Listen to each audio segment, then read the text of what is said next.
Hello! మా video నచ్చిందా? వెంటనే లైక్ అండ్ కామెంట్ చేయండి. ఇంకా మా ఆంధ్ర విలాస్ మూవీ న్యూస్ ఛానెల్‌కు సబ్స్క్రైబ్ చేసి నూతన వీడియోల కోసం బెల్ ఐకాన్‌ను క్లిక్ చేయండి. రిషబ్ శెట్టి నటించిన కాంతార చాప్టర్ 1 ఈ ఏడాది బాక్సాఫీస్ వద్ద చరిత్ర సృష్టించింది. రష్మిక మందన్న ఛావా సినిమా రికార్డును బద్దలు కొట్టి అత్యధిక వసూళ్లు సాధించిన చిత్రంగా నిలిచింది. ప్రపంచవ్యాప్తంగా రూ. 800 కోట్లకు పైగా వసూళ్లతో ఈ సినిమా సంచలనం సృష్టిస్తోంది. కాంతార చాప్టర్ 1 మరో రికార్డును తన పేరిట రాసుకుంది. ఈ ఏడాది అత్యధిక వసూళ్లు సాధించిన ఇండియన్ సినిమాగా నిలిచింది.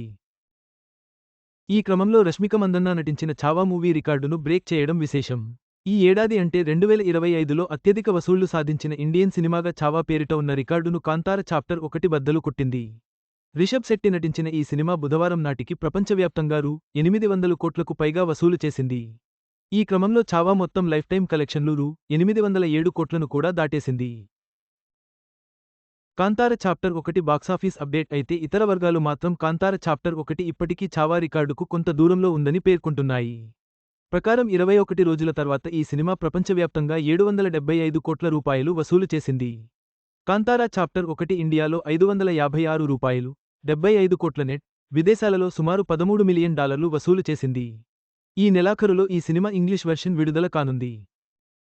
ఈ ఏడాది అత్యధిక వసూళ్లు సాధించిన ఇండియన్ సినిమాలు యష్ రాజ్ ఫిల్మ్స్ పై థ్రిల్లర్ వార్ 365 కోట్ల రూపాయలు వసూళ్లతో టాప్ 5లో నిలిచింది. మహావతార్ నరసింహ, ఓజీ, లోకా చాప్టర్ 1 అనే 3 ఇతర ఇండియన్ మూవీస్ కూడా ఈ ఏడాది రూ. 300 కోట్లకు పైగా వసూలు చేశాయి. టాప్ 10లోకి వచ్చిన ఒకే ఒక హిందీ మూవీ ఆమిర్ ఖాన్ నటించిన సితారే జమీన్ పర్. ఇది మోహన్లాల్ నటించిన 2 ఎంపురాన్ కంటే కొద్దిగా వెనుక ఉంది.